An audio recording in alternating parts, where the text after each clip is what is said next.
का बजट है, जबकि राहुल गांधी का कहना है कि युवाओं को कुछ नहीं मिला। और पश्चिम बंगाल की मुख्यमंत्री ममता बनर्जी ने भी इस बजट को बिखरा हुआ बजट बताया। पीएम मोदी बोले कि यह बजट विकसित भारत का आधार है। निर्मला सीतारमण बोली कि 4.4% पूंजीगत व्यय का लक्ष्य तय किया है। वहीं इस केंद्रीय बजट में लघु तथा मध्यम उद्यम यानी एमएसएमई के विकास के लिए भी 10,000 करोड़ रुपए का एक समर्पित निधि का प्रस्ताव रखा है सरकार ने। और इनकम टैक्स पर भी एक अच्छी खबर आ रही दोस्तों, अब सीए के बिना भी भर पाएंगे आप आईटीआर रिटर्न। 1 अप्रैल 2026 से ही हमारे देश में न्यू इनकम टैक्स कानून लागू होने जा रहा, जिससे आईटीआर फाइलिंग आसान होगी, इनकम टैक्स के कई सेक्शन कम होंगे, इनकम टैक्स की भाषा सरल होगी। नौकरी पेशा आम लोग मिडिल क्लास टैक्स पेयर्स को भी बड़ा फायदा मिलेगा ना। वहीं बजट में सरकार ने एक और प्लान बनाया है। अब सेमीकंडक्टर, डेटा सेंटर और इंफ्रास्ट्रक्चर पर सरकार का फोकस रहेगा। इन सेक्टर्स में भी 12 लाख करोड़ रुपए खर्च करने का प्लान है। और सेंसस 2027 यानी आने वाली जनगणना को लेकर भी बजट आवंटित कर दिया गया। 6 साल के इंतजार के बाद देश में जनगणना की तैयारियां तेज हुई। 2027 की जनगणना के लिए 6,000 करोड़ रुपए के बजट का बड़ा प्रावधान रखा है। और बजट में एक ऐतिहासिक ऐलान किया गया, अब शौक से करियर बनेगा कंटेंट क्रिएशन। देश के 15,000 स्कूलों और 500 कॉलेजों में खोली जाएगी क्रिएटर्स लैब, जहां बच्चों को स्कूल कॉलेजों में अब कंटेंट क्रिएशन के बारे में भी सिखाया जाएगा। कैसे आप यूट्यूब, फेसबुक, इंस्टाग्राम इन पर कंटेंट बना सकते हैं, कैसे आप एआई टूल्स वगैरह का इस्तेमाल कर सकते हैं। तो ये कहने का मतलब सरकार ने बजट में एक बहुत ही अच्छी पहल की है। आधुनिक जमाने की चीजें सिखाई जाएगी बच्चों को, है ना। वैसे बजट का एक गणित देखिए दोस्तों, वित्त मंत्री निर्मला सीतारमण ने हर मिनट दिए 62,909 करोड़ रुपए, क्योंकि उनका टोटल 85 मिनट का भाषण था और इस पूरे भाषण में देश को मिले 53 लाख करोड़ रुपए। आगामी वित्त वर्ष के लिए टोटल 53 लाख करोड़ रुपए से भी ज्यादा का बजट का व्यय अनुमान रखा गया है।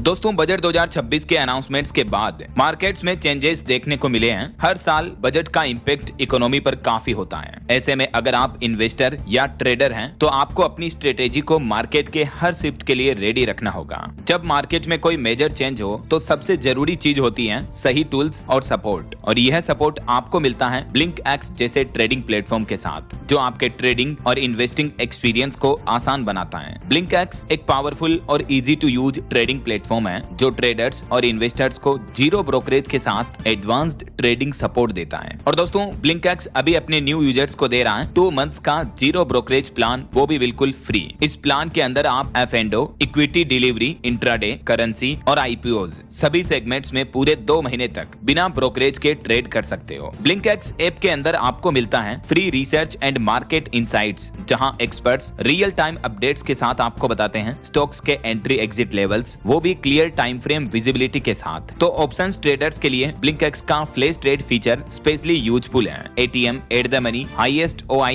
ओपन इंटरेस्ट और मोस्ट ट्रेडेड कॉन्ट्रैक्ट्स जैसे स्मार्ट फिल्टर्स के through top options contracts instantly short list हो जाते हैं। और इतना ही नहीं, हर कैटेगरी के टॉप 5 कॉन्ट्रैक्ट्स क्लियरली स्क्रीन पर दिखते हैं, जिससे आप आसानी से फास्ट और कॉन्फिडेंट एग्जीक्यूशन कर सकते हैं। तो अगर आप भी अपनी ट्रेडिंग या इन्वेस्टमेंट जर्नी को प्रॉपर्ली सेट करना चाहते हो तो अभी शुरू करें, ट्राई करें BlinkX, एक सिंपल, फास्ट और brokerage free trading and investing app. Link description और पिन कमेंट्स में अवेलेबल है। Go and check now. वैसे ये सरकार का बजट शेयर बाजार को पसंद नहीं आया। यही वजह कि बीते दिन स्टॉक मार्केट में 7 साल की सबसे बड़ी गिरावट देखने को मिली। निवेशकों के 10 लाख करोड़ रुपए स्वाह हो गए, क्योंकि बीते दिन बजट पेश करने के साथ ही स्टॉक मार्केट में भारी गिरावट आई। सेंसेक्स शुरुआत में तो 2300 अंक से भी ज्यादा लुढ़का। हालांकि बजट के बाद सेंसेक्स 1546 अंक गिरकर 80,722 पर बंद हुआ और निफ्टी भी लगभग 500 अंक टूटा। इसके पीछे वजह बताई जा रही है, एक तो सरकार ने F&O पर टैक्स वगैरह बढ़ा दिया, तो इस वजह से दोस्तों शेयर मार्केट में आज भी भारी गिरावट का अनुमान है। ना सिर्फ शेयर मार्केट गिरा बल्कि सोने चांदी में भी ऐतिहासिक गिरावट देखने को मिली है। देखिए चांदी 2 दिन के अंदर 1,36,000 रुपए तक सस्ती हुई है और अभी चांदी का भाव 2,65,000 रुपए प्रति किलो चल रहा है, जबकि सोना भी 31,000 रुपए सस्ता होकर अभी 1,38,000 रुपए प्रति 10 ग्राम पर पहुंच चुका है। गोल्ड और सिल्वर के प्राइस में बीते दिन भी ये भयंकर गिरावट देखने को मिली है। हालांकि दोस्तों देखा जाए तो इस बार के बजट में सरकार ने आम आदमी के लिए कोई खास ऐलान नहीं किया है। यही वजह कि बजट के बाद कई लोगों ने सोशल मीडिया पर मीम्स बनाए, सरकार को ट्रोल भी किया। बजट से जुड़े कुछ और फैसले देखिए आप। देश में बनेंगे एम्स जैसे 3 बड़े आयुर्वेद अस्पताल। हर जिले में महिला छात्रावास यानी गर्ल्स हॉस्टल भी बनाया जाएगा, देश के सभी राज्यों में हर जिले में। और बजट में इनकम टैक्स को लेकर भी वैसे कोई बड़ा ऐलान तो नहीं देखने को मिला, क्योंकि इनकम टैक्स के स्लैब में कोई बदलाव नहीं हुआ है। लेकिन संशोधित आयकर रिटर्न यानी रिवाइज्ड इनकम टैक्स रिटर्न जमा करने की तारीख को सरकार ने 31 मार्च तक बढ़ा दिया है। जो पहले 31 दिसंबर थी तो उसको 3 महीने तक बढ़ा दिया है। दोस्तों ये जो प्लेटफॉर्म आप देख रहे हो उसका नाम है सही, और ये सही में सही है, और इसके कुछ फीचर्स ने तो मेरा दिल जीत लिया। 3 महीने तक बढ़ा दिया है। और स्टॉक मार्केट में इन्वेस्टर्स अगर शेयरों की पुनर्खरीद करते हैं तो पूंजीगत लाभ कर भी लगेगा। और वहीं देखिए वित्त मंत्री ने बजट में आम जनता को एक ये तोहफा दिया कि पर्सनल सामानों पर कस्टम ड्यूटी घटा दी है। अब 10% तक ही लगेगा टैरिफ अगर कोई लोग बाहर से विदेश से अपने व्यक्तिगत काम के लिए चीजें मंगाते हैं तो। वहीं बजट में सरकार का एक और बड़ा ऐलान देखने को मिला। सरकारी कर्मचारियों के लिए 8th पे कमीशन को लेकर सैलरी और पेंशन में जल्दी बढ़ोतरी का रास्ता साफ हो चुका है, क्योंकि केंद्र सरकार ने 8वें वेतन आयोग के खर्चों के लिए भी बजट में 23 करोड़ 42 लाख रुपए का प्रावधान रखा है। और केंद्रीय बजट से हरियाणा गुरुग्राम बनेगा ग्लोबल टेक हब। AI यानी आर्टिफिशियल इंटेलिजेंस और डेटा सेंटर से स्टार्टअप्स को मिलेगा बढ़ावा। वहीं देश के बजट में झारखंड राज्य के लिए भी बड़ी घोषणा हुई। झारखंड की राजधानी रांची में बनेगा मानसिक रोगियों के लिए नया संस्थान भी। और केंद्रीय बजट में बिहार को भी एक बड़ी सौगात मिली। बिहार पटना में बनेगा सिप रिपेयरिंग सेंटर भी। और वहीं दोस्तों केंद्र सरकार मनरेगा योजना की जगह जो विकसित भारत जी राम जी योजना लेकर आई है, तो इस जी राम जी योजना के लिए भी 95,692 करोड़ रुपए का बजट आवंटित किया है। और भारत को चिकित्सा, पर्यटन, मेडिकल टूरिज्म का केंद्र बनाने के लिए भी 5 क्षेत्रीय चिकित्सा केंद्र स्थापित किए जाएंगे। और वहीं उत्तर प्रदेश की माताओं बहनों के लिए भी अच्छी खबर है। सी मार्ट योजना से यूपी की महिलाएं भी बनेगी उद्यमी। यूपी की योगी सरकार के विजन को भी इस बार के बजट में मजबूती मिली। केंद्र सरकार ने इस योजना को बढ़ावा देने के लिए भी ये कुछ बड़े ऐलान किए हैं। और साल 2026 के इस नए बजट में एजुकेशन सेक्टर को भी बड़ी सौगात दी गई है। नए संस्थान बनाए जाएंगे। हर जिले में गर्ल्स हॉस्टल, बायो फार्मा शक्ति समेत विभिन्न योजनाओं का भी ऐलान हुआ है। बजट को लेकर पंजाब की आम आदमी पार्टी सरकार ने केंद्र सरकार पर आरोप लगाते हुए कहा कि खोखले निकले केंद्र सरकार के वादे। पंजाब सरकार ने इस बार के बजट को किसान विरोधी बताया। आम आदमी पार्टी के मंत्रियों ने कड़ी निंदा भी की। वैसे बजट में रोजगार के क्षेत्र को लेकर भी कुछ बड़े ऐलान हुए हैं। देखिए 5 साल में सरकार जोड़ेगी 1 लाख AHP। और यहाँ AHP का मतलब है एलाइड हेल्थ प्रोफेशनल्स, यानी स्वास्थ्य के क्षेत्र में डॉक्टर्स की तरह पेशेवरों को बढ़ावा मिलेगा। और 1.5 लाख केयर गिवर्स को भी प्रशिक्षण दिया जाएगा। तो शिक्षा और रोजगार के लिए भी बजट में ये कुछ अहम ऐलान देखने को मिले हैं सरकार के। बाकी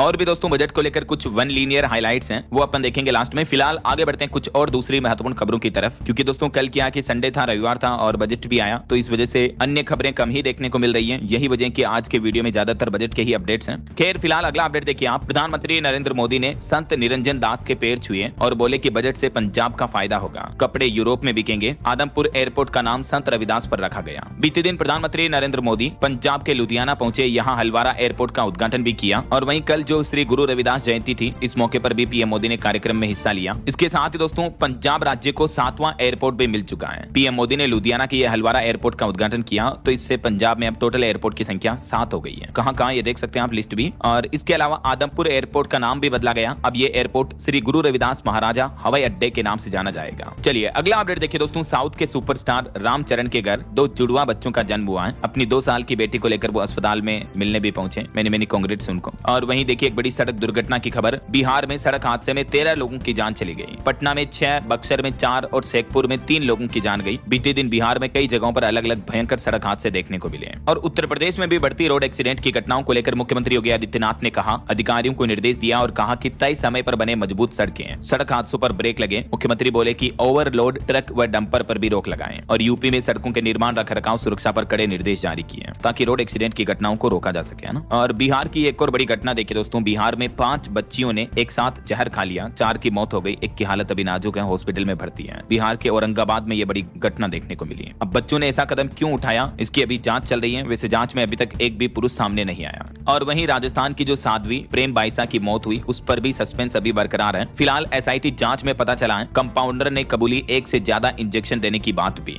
राजस्थान के जोधपुर में साध्वी प्रेम बाइसा की संदिग्ध मौत पर अभी SIT की जांच चल रही है। देखते हैं आगे क्या अपडेट आता है। चलिए अगली खबर देखिए। T20 वर्ल्ड कप में भारत पाकिस्तान मैच नहीं होगा। पाकिस्तान सरकार ने ऐलान किया। बांग्लादेश के समर्थन में 15 फरवरी के महामुकाबले का बॉयकॉट किया पाकिस्तान ने। तो पाकिस्तान सरकार के इस फैसले पर ICC ने भी कहा कि PCB अपने फैसले पर फिर से विचार कर लें। ऐसा बहरहाल अभी तो कुछ और महत्वपूर्ण और काम की खबरें देखेंगे दोस्तों, लेकिन फिलहाल वक्त तो चला है आज के ताजा मौसम समाचार जानने का। और हाँ, एक छोटी सी रिक्वेस्ट आपसे ये है दोस्तों, अगर आप DLS न्यूज चैनल से अभी तक भी जुड़े नहीं हो तो जुड़ जाइए। चैनल को सब्सक्राइब करके बेल आइकन जरूर दबा दीजिएगा और इस वीडियो पर एक लाइक और शेयर भी कर देना, ताकि आपको रोजाना की ताजा खबरें, महत्वपूर्ण मुख्य समाचार, काम के न्यूज अपडेट सबसे पहले आपके मोबाइल पर मिलते रहेंगे। ओके, और चलिए बिना टाइम वेस्ट किए सीधा आगे बढ़ते हैं मौसम अपडेट में। तो देखिए दोस्तों, राजस्थान, उत्तर प्रदेश, हरियाणा समेत कई राज्यों में बीते दिन ओले गिरे और इनसे किसान भाई लोगों की खड़ी फसलों को भारी नुकसान भी पहुंचा। उत्तराखंड में बर्फबारी भी शुरू हो गई। पंजाब में जनवरी महीने में सर्दी का 15 सालों का रिकॉर्ड टूट गया। और अभी भी भारतीय मौसम विज्ञान विभाग की तरफ से कई राज्यों में आज और कल अगले 2 दिन भारी बारिश की चेतावनी जारी की है। राजस्थान, मध्य प्रदेश, उत्तर प्रदेश, हिमाचल, हरियाणा समेत कई राज्यों में बारिश और ओलावृष्टि से हालात काफी काफी गंभीर चल रहे हैं। ये तस्वीरें आप देख सकते हैं कितनी भयंकर ओलावृष्टि हुई कई राज्यों में। कुछ अलग अलग राज्यों के मौसम की स्थितियां देखिए आप। उत्तर प्रदेश में भी आज 27 जिलों में ओले गिरने की चेतावनी, 50 किलोमीटर प्रति घंटा की रफ्तार से आंधी भरी हवाएं चलेगी। पश्चिमी उत्तर प्रदेश में तो सड़कों पर सफेद चादर से बिछ गई। बीते दिन भी इतनी ओलावृष्टि हुई। ये तस्वीरें आप देख सकते हैं, लोग बाग फावड़े से ओलों को हटा रहे सड़कों से। और इतनी ओलावृष्टि में किसानों की खेतों का क्या हाल हो रहा है, ये फोटोज देखकर आप अंदाजा लगा सकते हैं। गेहूं और सरसों की फसलों को भारी भरकम नुकसान पहुंचा है। फसलें भी मानो जमी पर सो गई ओलों की वजह से।